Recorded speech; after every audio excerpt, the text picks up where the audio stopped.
Sanju Verma, that the BJP and the Prime Minister haven't come to terms with the fact that they have a reduced mandate, that they're still trying to act and appear as if nothing has changed, that 303 or 240 mein koi farak nahi hai. That's the charge.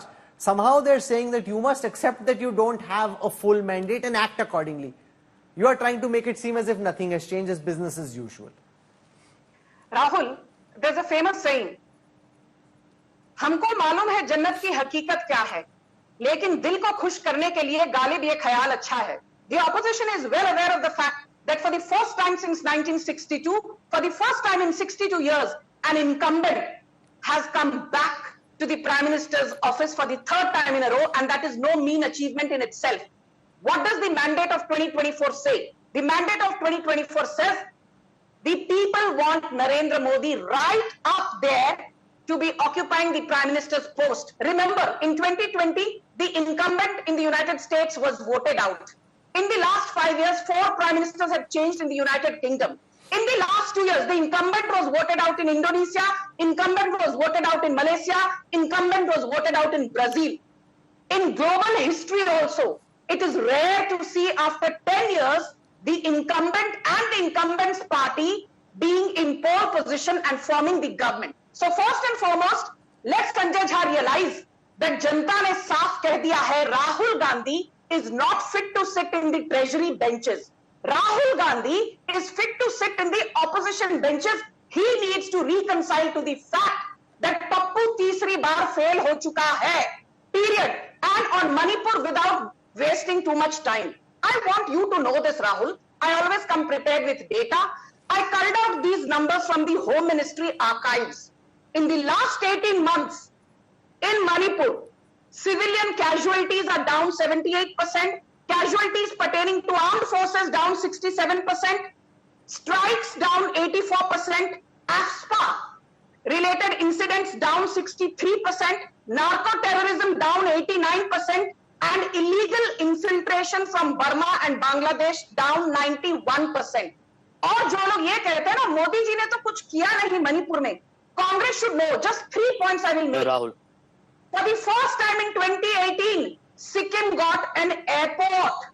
For the first time in 2019, Tripura was brought onto the broad gauge of Indian Railways. For the first time in 2016, Assam's Barak Valley got a broad gauge and Guwahati got an AIMS. Let me make my last point, Rahul. And last but not the least, do you know something, Rahul? The 2 most important infrastructure achievements of the Modi government in the last 10 years. The Bogibeel Bridge started in 2002. It was completed more than 10 years later by whom? By the Narendra Modi government. The Dhola-Sadia Bridge started in 2011, completed by Modi government. Let's just zoom out a bit. Abhijit Iyer, since you track international politics also so closely, are you seeing a greater division into 2 political spheres, those who like Modi and those who don't, where now the distrust and dislike is so acute that they don't even want to listen to what the other has to say? And that then, is that in keeping with the trend, or do you think the trend is getting accentuated where one ecosystem simply has no time and patience for what the other ecosystem has to say? So Rahul, this is something we started tracking in the early 2000s. In the 2000s, there was no social media, but there was the dark net. And every time we used to track Al-Qaeda or extremist communications, what it used to be was one chap, extremist, was a freak in his own village. So he'd find an online community to become part of, and they would become this self-reinforcing community, and ISIS took it to the next level. What social media does in that effect is, across the globe, this isn't just in India. You look at France, for example, there have been riots ever since Marine Le Pen won the parliamentary elections. You look at America, first when Trump won, there was that big women's rally and whatnot. They tried destroying his entire presidency with fake news, whatnot. Then when Biden wins, Trump supporters try to take over the Capitol and things like that. Social media has this very bad influence that it polarizes people into extremes. I don't think the center is left in any polity anywhere in the world today, except maybe in one-party states, which are one-party states for a reason, with heavily controlled social media. There is nothing you can do about this. You can't roll back social media. You just have to deal with this the way it is. I don't see any meeting point or middle ground anymore. This is a sort of vortex down to the bottom. This is going to get worse and worse and worse. Sanjay Jha, your sense on this? There are two spheres at this moment. One anti-Modi sphere, one pro-Modi sphere. And the division between them, to my mind, is now becoming so acute that it's almost as if these two spheres, their leaders, their constituents, whatever comprises these two spheres, simply have no time and energy to even want to listen to each other. They're convinced they're right, they're convinced the other is wrong, and they believe the worst about each other. No, Rahul, let me tell you, if we have to kind of address this issue with all transparency, I believe that we have seen, or rather we are witnessing, the most polarized confrontationist politics in our parliamentary history. And I believe if anybody is instrumental in creating this deep distrust and extreme cynicism that the opposition and the ruling party actually is confronting today, I think Mr. Modi personally has to take the biggest responsibility. No, but why not some responsibility also falling on the shoulders of Rahul Gandhi? See these pictures from Parliament where he's constantly egging on his supporters. Now he sits on a constitutional post, and he's speaking about making a new beginning. In the spirit of making a new beginning, should he not be acting more mature and not allowing for this? The Prime Minister spoke at length. You listen to what he has to say. You counter him on facts. Look at how he's egging him on, egging his supporters on. Rahul, I'm not going to deny that the opposition has a responsibility. Undoubtedly, I don't think anybody is skirting that reality. The fundamental issue, though, that cannot be denied, and I'm not resorting to the past and Arun Jaitley saying that filibustering is a political strategy for the opposition, etc., etc. But the reason why you are experiencing what I consider as a very unfortunate parliamentary gridlock is because the BJP has actually created this culture in this country of great political vindictiveness. You know, the harassment of chief ministers, you know, the arrest of opposition leaders. You know, it has created a great degree of what I call is an absence of trust. And when trust breaks down, you know that there is absolutely no communication No, but at then all. you're again So harking back to the past, Mr. Maitai. Rahul Gandhi spoke about a new beginning, that there's a new mandate, there must be a new beginning. Look at these images which have come from Parliament where he's egging on opposition MPs to go and disrupt the proceedings. Now, if this is the way in which the leader of the opposition, who sits on a constitutional post, acts, then, you know, what tone and template gets set for what will happen over the next 5 years? Then this is just an abyss. Things will keep getting worse, Mr. Mehtai. In the history you know, Rahul, in the history of our country, have you ever seen any Prime Minister not visiting a state which is burning for more than a year? Be it Atal Bihari Vajpayee or Nehru or Indira Gandhi. This is the first time happening in our country that the Prime Minister deliberately chooses not to go to the burning state here in Manipur. No, but it can't be your decision. Sir, you can raise that question. No, but Mr. Mehta, you can raise this question. You can take this question to the people. If the people vote for you, then your Prime Minister can go. The people of Manipur have rejected BJP. Yes, absolutely. They've rejected the BJP in Manipur. They've elected the BJP elsewhere, which is how the BJP has 240 seats and you have 99. No, Mr. Rahul, are talking about 1/3 of the Prime Minister. This Prime Minister is 1/3 of the Prime Minister. The rest 2/3 of the Prime Minister is with the other allies. So do you know what 1/3, 1/3, 1/3 means? Even as a political metaphor, it works only if all three are equal. Now Sanjay Jha, this Ek Tihai Prime Minister is not even mathematically correct. 240 and 15 is not 1/3, 1/3, 1/3. I mean, that's just bad maths. Rahul, you have two spokespersons of the Congress. Can I please rebut now? No, 1 second. No, I'm saying even this political argument, the point is the opposition overplaying its hand by making the mandate seem something it is not? They're acting as if they are 200 and the government is 240. The fact is the Congress is still 99, and as the Prime Minister said, with the help of allies, you're at 234. They're still in government. They're not letting the government act as if they're in government. They're trying to dictate how long he speaks, what he speaks, when he travels to Manipur. They're trying to dictate what the Prime Minister should do and not listen to what he has to say.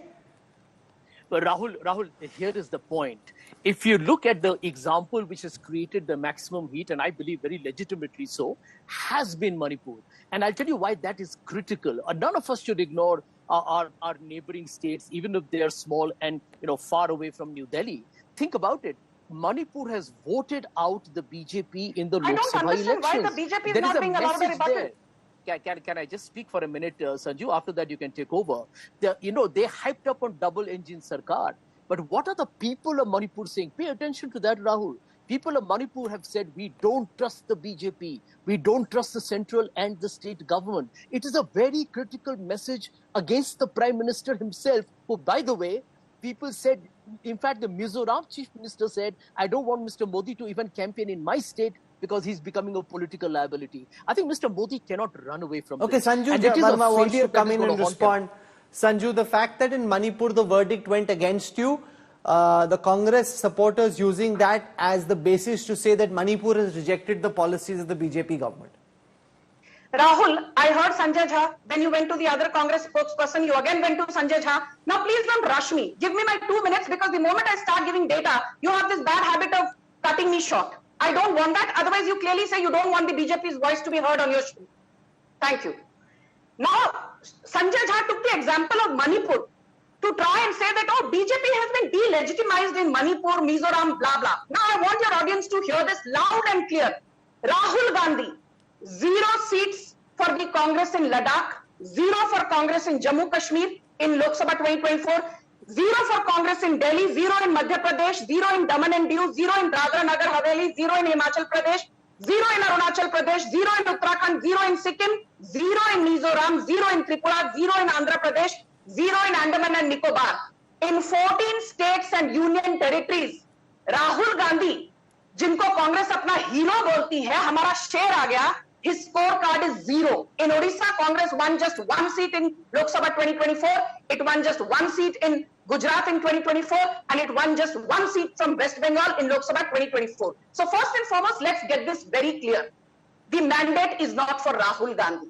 The mandate, albeit a reduced one, is for Prime Minister Narendra Modi. The second and very important point, यहाँ बैठकर जो north east पर BJP को भाषण देते हैं, between 1991 and 2019, for 28 long years, Manmohan Singh was a Rajya Sabha candidate from Assam. In 28 years, Manmohan Singh did not visit Assam even twice. In 28 years, the very Rahul Gandhi, जिनको आज त्रिपुरा की याद आती है, मिजोरम की याद आती है, मणिपुर की याद आती है, I want to ask Rahul Gandhi, in the last 20-25 odd years, how many times did you visit Tripura? How many times did you visit Assam? How many times did you visit Manipur? And I want your audience to know one more thing. The Assam Accord of 1985 was signed when Rajiv Gandhi was the Prime Minister, and Clause 6 says it was primarily to give rights to indigenous Assamese people. Rajiv Gandhi never did that. No Congress government did that. The 1986 Mizo Accord was signed again under Rajiv Gandhi's aegis to give rights to indigenous Mizos. That never happened. The 1988-89 Tripura Accord was to give rights to indigenous Tripuri people. Even that did not happen. Rajiv Gandhi and his son Rahul Gandhi have always treated the people of Northeast like untouchables and outcasts, and that is the reason. That is the reason. And one more thing, by the way, the first idea of holding elections to the Bodo Territorial Council were mooted way back when Narasimha Rao was the Prime Minister in 1993. Finally, the elections to Bodo Territorial Council were held in 2021 thanks to Narendra Modi. तो यहाँ बैठकर नरेंद्र मोदी को भाषण मत दो. First aims in Guwahati came under Narendra Modi. Bogeybill Bridge was completed by Narendra Modi. Dhola Savia Bridge was completed by Narendra Modi. DSDBO Road was completed by Narendra Modi. यहाँ तक, my last point, 33% was the sanitation rate in Manipur prior to 2017. We formed a government in Manipur in 2017. And obviously, Prime Minister became Prime Minister in 2014. Today, the sanitation rate is close to 100%. Clean drinking water penetration was 12% in Manipur. Today, it is 97%. LPG connection, the concentration and penetration was 17%. Okay. Today, it is 98%. Okay, so Mr. Maitai wants to make a quick point. I'm out of time, Mr. Maitai. Very quick final points before I wrap up.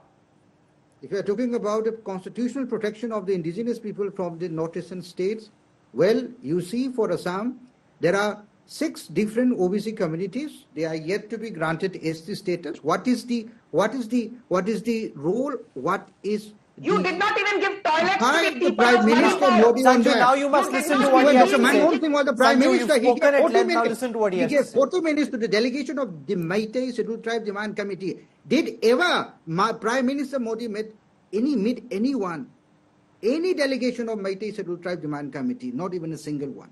At the same time, if you see, well, in Manipur, right now, there is a scarcity of essential items. There's a flood happening almost in a month. Right now, Imphal East district is being flooded under this BJP government, under this Prime Minister Narendra Modi and BJP Chief Minister Mr. Biren Singh.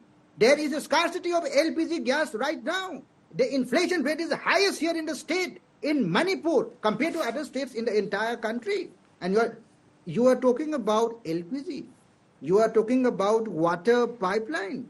Well, if you come to the ground reality... Okay, so I'm out of time. Minister You've heard different political perspectives. As always on the news track, I don't tell you what to think. You hear different points of view and form your own opinion. But what is very clear is that a very combative template has been laid for the 18th Lok Sabha. What's happened over the past few days is likely to continue over the next several months and could be the norm for the next 5 years. That you say what you want to, not listen to what the other side has to say, and that really leads to a dysfunctional parliament. It's been headed in that direction. It could potentially be getting even worse.